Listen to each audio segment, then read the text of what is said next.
आज के टॉपिक में हम कलर करेक्शन और कलर ग्रेडिंग के ऊपर बात करेंगे। कलर करेक्शन और कलर ग्रेडिंग पोस्ट प्रोडक्शन का एक हिस्सा है, जो कि नॉर्मली जब आप अपना एडिट को फाइनल कर लेते हैं उसके बाद फिर आप इस स्टेज पे जाते हैं।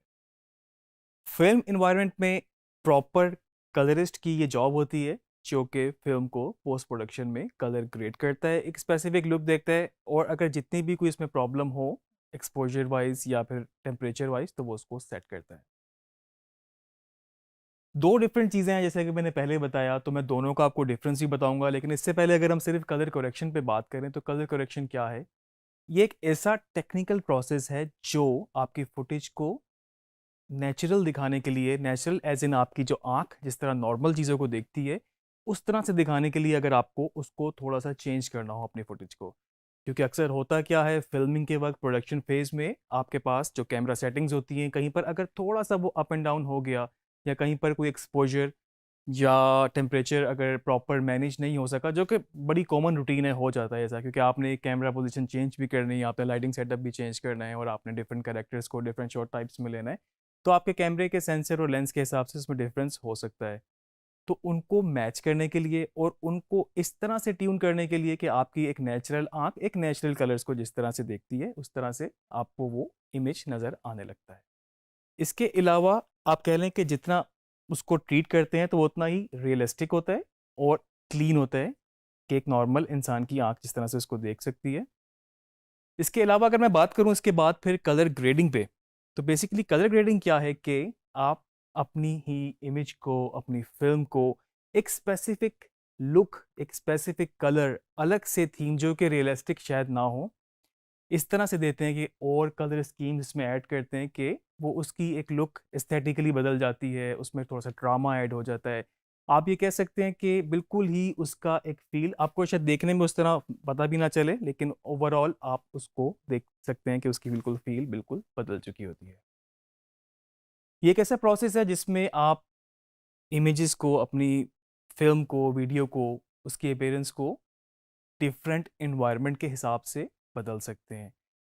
आपने कई मूवीज देखी होंगी जिनमें आपको शायद एक ही टोन नज़र आ रही हो। मैं अगर बात करूं मैट्रिक्स की, बड़ी बड़ी फेमस फिल्म है, तो उसमें वो ग्रीन टिंट आपको नज़र आएगा, जो कि ओवरऑल पूरी फिल्म ही इसी तरह से एक कलर को लेके चल रही है।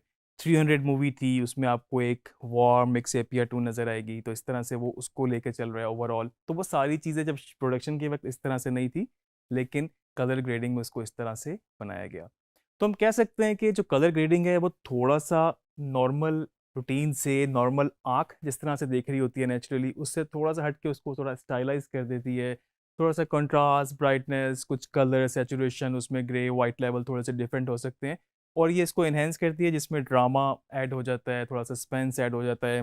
मे बी रोमांटिक फिल्म हो तो उसमें कुछ थोड़ा सा रेड हो, इस तरह से हो। तो डिफरेंट थीम के हिसाब से एस्थेटिकली कलर ग्रेडिंग में आप उसको मैनेज कर सकते हैं। मैंने आपको एग्जांपल दी 300 की, मैंने आपको एग्जांपल दी मैट्रिक्स की। इसके अलावा आप और भी फिल्में उठा के देखें तो उसमें सिर्फ ये नहीं कि आप एक कलर लेके चल रहे हो, लेकिन आप बहुत सारी कलर स्कीम्स, जिस तरह से कंप्लीमेंट्री, मोनोक्रोमेटिक और इस तरह की और भी कलर स्कीम्स जो होती हैं, उसके हिसाब से भी पूरा कलर डिज़ाइन किया जाता है, जो कि क्रिएटिव डिपार्टमेंट इसको देख रहा होता है। कलर का एक इफेक्ट होता है। अगर आप साइंटिफिकली देखें तो साइकोलॉजिकली आप पे कलर्स का इफेक्ट होता है। मिसाल के तौर पे अगर एक रेड कलर है तो मे बी वो किसी टेंशन को बिल्ड कर रहा हो, या फिर वो रोमांटिक साइड पे भी आप लेके जा सकते हैं। और अगर ब्लू टोन आप देखेंगे तो वो उसमें थोड़ी सी काम, थोड़ा सा कूल इफेक्ट उसमें होता है।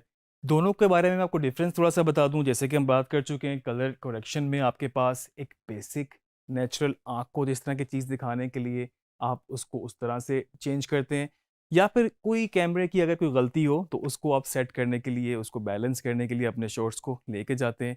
और इसके अलावा जो आपकी कलर ग्रेडिंग है उसमें आप फिर एक लुक को लेके चलते हैं। विजुअल टोन आपकी डिफरेंट होती है, और उसमें थीम एक आप लेके चल सकते हैं। आप समझ लें कि एस्थेटिकली उसमें एक डिफरेंट पूरा सिनेरियो डिफरेंट होता है। जैसे कि अभी तक हमने जितनी भी बात की है कलर ग्रेडिंग और कलर करेक्शन की, थोड़ा सा आपको आइडिया होगा कि एक क्रिएटिव प्रोसेस है, और आपका वर्क फ्लो थोड़ा सा ज़रा एडिटिंग से हटकर होता है। थोड़ा टेक्निकल भी है, इसको थोड़ी समझने की ज़रूरत है। आपको अपनी आँख आपको थोड़ा सा ट्यून करना पड़ता है कि लाइक आपने स्कोप्स को भी फॉलो करना है, कुछ टेक्निकल चीज़ें हैं इस तरह से, और बाकी आपके एस्थेटिकली भी कुछ चीज़ें, कोई कलर थ्योरीज हैं, कलर स्कीम्स हैं, या फिर जिस तरह से आप बेहतर तरीके से समझते हैं। प्रोफेशनली आपको मॉनिटर्स थोड़े से चाहिए होते हैं जिसके हिसाब से आपका जो कलर जो आप बना रहे हैं, ग्रेड बना रहे हैं, वही आपका ब्रॉडकास्ट पे या डिफरेंट मीडियम्स पे भी वैसा ही रहे। आमतौर पे अगर मैं बात करूं तो तीन मेन चीज़ें होती हैं इसमें, जो कि अगर हम थोड़ा सा टेक्निकलिटी की तरफ जाएं, इसमें सबसे पहली चीज़ है मेरे पास ह्यू, सेकंड सैचुरेशन, और third brightness. Step by step अगर हम इसको देखते हैं तो ह्यू जो है हमारे पास बेसिकली क्या है, अमाउंट ऑफ कलर। जितना भी आप स्क्रीन पे चीज़ देख रहे हैं, अगर वो स्पेसिफिक टोन की तरफ जाता है या आपको एक कलर काफ़ी हाईलाइट नज़र आ रहा है, तो वो बेसिकली उसका ह्यू लेवल है कि उसमें कलर कितना है। सेकंड चीज़ अगर सैचुरेशन है तो वो उस कलर की इंटेंसिटी, सैचुरेशन से मुराद उस कलर की इंटेंसिटी कितनी आपने रखनी है। सैचुरेशन जितनी ज़्यादा होगी वो कलर उतना ही ज़्यादा होगा, ओवरऑल कलर उतना ही ज़्यादा होगा, या फिर आप समझ लें अगर आप कम करेंगे तो वो कलर उसमें से निकलता जाएगा, आप कह लें वो ब्लैक एंड वाइट की तरफ जाता रहेगा। तीसरी चीज़ मैं अगर बात करूँ तो ब्राइटनेस की, ब्राइटनेस, कंट्रास्ट, आपने आम बहुत सारी चीज़ों में भी देखा होगा, सेटिंग्स में देखा होगा, जितना ब्राइट करेंगे आपके पास चीज़ हाईलाइट हाईलाइट होती जाएगी, और अगर जितना कम करेंगे तो वो फिर आपके पास ब्राइटनेस, उसकी लाइट बेसिकली कम होती जाएगी। ये तो एक बेसिक हमारे पास एक सेटअप है इसका, लेकिन अगर हम अपनी फिल्म मेकिंग में बात करें, अपने सॉफ्टवेयर्स में बात करें, और हम प्रॉपर अगर कलर ग्रेडिंग की बात करें, तो इनकी थोड़ी सी टर्मिनोलॉजीज आगे डिफरेंट भी आ जाती हैं, जिसमें शेडोज, मिड टोन्स, हाइलाइट्स, या फिर ब्लैक्स, मिड्स, वाइट्स इसको कह सकते हैं, और कुछ इस तरह के प्रॉपर स्केलिंग भी है जिसके हिसाब से आपको अपना शूट प्लान करना होता है और उसके बाद फिर आपको पोस्ट में काम करना होता है। तो ये जो जितनी डिटेल्स हैं आगे हम नेक्स्ट लेक्चर में इसके ऊपर बात करेंगे। अभी तक के लिए आप ये है कि कलर ग्रेडिंग को जितना समझा है आपने, तो थोड़ा सा इसको रिवाइज करें, थोड़ा सा आप कलर थीम्स को देखें, मूवीज़ को ऑब्जर्व करें, किस तरह से कलर स्कीम्स यूज़ हुई हैं और किस तरह से कलर पैलेट डिज़ाइन हुआ होता है। तो नेक्स्ट लेक्चर में मज़ीद इसी के ऊपर बात करेंगे।